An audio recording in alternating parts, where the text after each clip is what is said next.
Good morning, and today we have Christian who will be speaking about mental resilience and how you can overcome the mental barriers you are facing to emerge stronger than ever. Now, if you are one of those who have felt like you want to give up, or just days that you just don't want to do anything else, well, then this session is for you. But of course, there's something for everyone today. For those who are doing well, there is always a next level. Now, Christian is an international class sales motivator and has spoken at high-profile events like the International Fraud Convention, large-scale conferences, and appeared on many mainstream televisions. Now, he has been on big stage, which has over live audience of over 10,000 people. Yeah. So my workshops are usually not just rah-rah. It has to be the solid techniques that you can apply. And then there's a mind shift. And we're going to talk about mental resilience. So I start off with the first slide, and my first slide goes something like this. So is this how you look like after you close a deal? And then months later of dryness, your demeanor totally changed. How many of you have actually felt this way? That's high, then low, then close a deal, so happy. Then after that, hey, nothing already. Speakers also sometimes the same. This is how you look like when you secure an exclusive listing. It's all yours, exclusive listing. Then after that, you just found out they didn't honor it, and then you were undercut by another agent. Is this what you look like when you work until 1 a.m. in the morning and you collect the check and you say, wow, and then last minute you present the check, then the seller back out? Okay. So I want to share with you some DIY, do it yourself resilience technique, how we overcome it, how we have this self-mastery.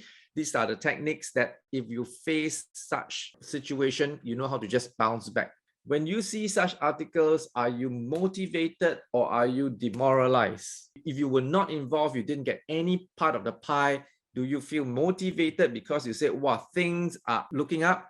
Or do you feel demoralized because everyone else is winning and I'm not getting part of the pie? So that is the first psychology you need to understand, whether such an article triggers you or not. And then I'm going to keep bringing this back again, because at the end, you need to know the conversations that you have and the news that you read, does it trigger you upwards or downwards? And that's very important, because, some very careless motivational speaker, they say, oh, go and do this, or go and see this, or go and pin the pin boards and all this, but they don't realize that sometimes it has an adverse effect to some characters. Okay, some of the characters, when they see this, they get demoralized. Same as when I speak to those MCs and those hosts, and they are very dry right now because all the events are cancelled. When they see other MCs posting up, oh, I got a job here today, I got a job there today, are they demoralized? So this is a question I want to ask you. So you know your own psychic, you know your own psychology, how you function. How we behave is affected by how we think. How we process information will affect our behavior, and it will affect how we feel. Information goes into our head, we process it. How we process the information will result in how we feel. How we feel is very important. It's called the emotion. This is the part where you feel demoralized or you feel excited. You see that? It's not the thinking, but it's the emotions that makes you don't want to carry on and want to give up and want to throw in the towel and want to quit. It's the emotions, not the situations. It's how we process the information that causes a negative or positive emotions. Okay, the emotions will result in an action. So if you have negative emotions, it causes inaction.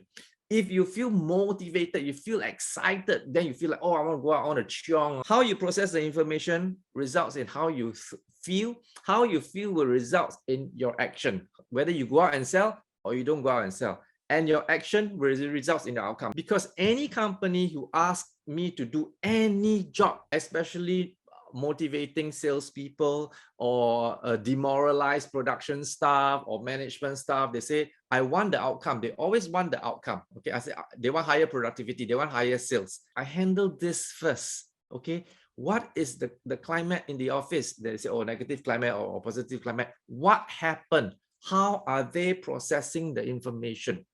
Okay, so this is exactly what's happening to you right now. If you feel demoralized, you feel dejected.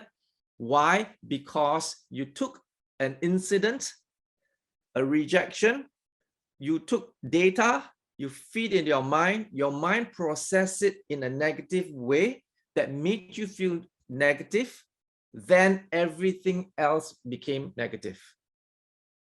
Okay, you understand this part? So very easy. I always want to handle the emotions.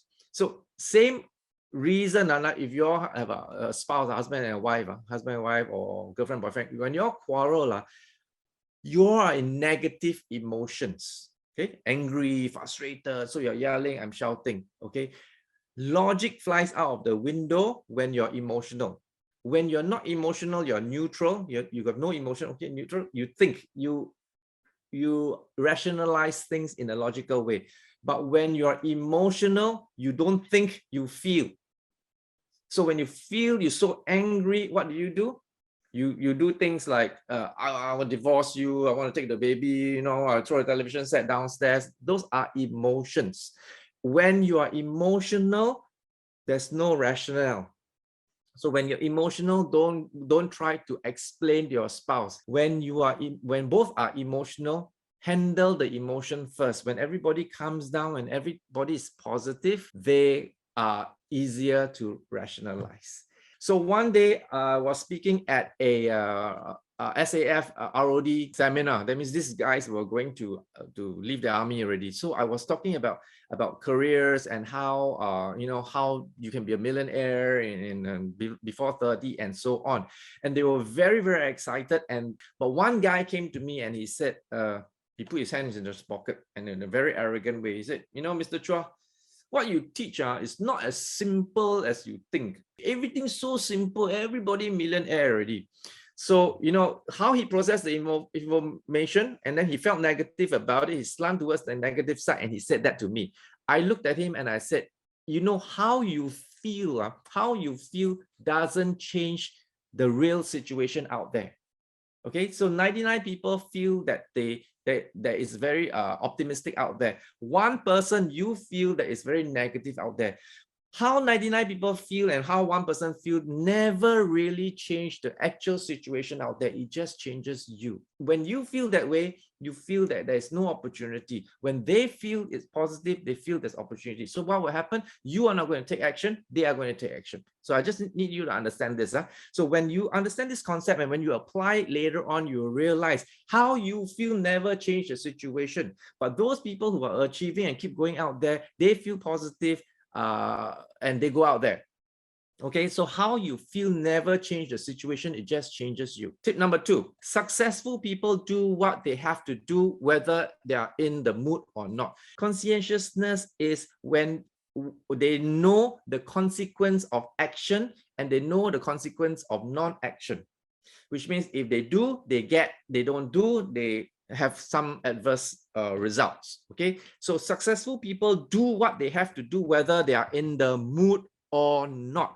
When it's time to do the calls, they do the calls. When it's time to do the paperwork, they do the paperwork.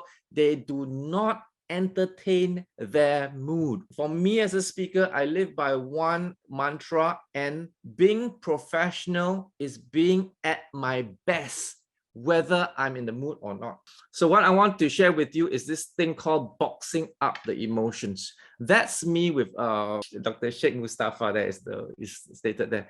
Dr. Sheikh Muszaphar is the only Malaysian astronaut. He was in space for 8 days, and Malaysia spent like $25 million to send him up there. So when you meet people of that caliber, you don't meet an astronaut every day, right? So what would be a good question to ask that only an astronaut is qualified to answer? So the first question I asked him was, Dr. Sheikh Muszaphar, is the moon landing real? And he said, yes, it's real. It's 100% real. I said, great. Second question, have you seen aliens when you were in space? And he laughed. He said, no, I haven't seen. I did not see any aliens. The third question was this, Dr. Muszaphar, isn't it dangerous to be an astronaut? Anything could happen. You're going to uncharted waters. Any malfunction of any equipment will cost you your life. Can you comment on that? Okay, listen. This is the gem I'm going to give it to you.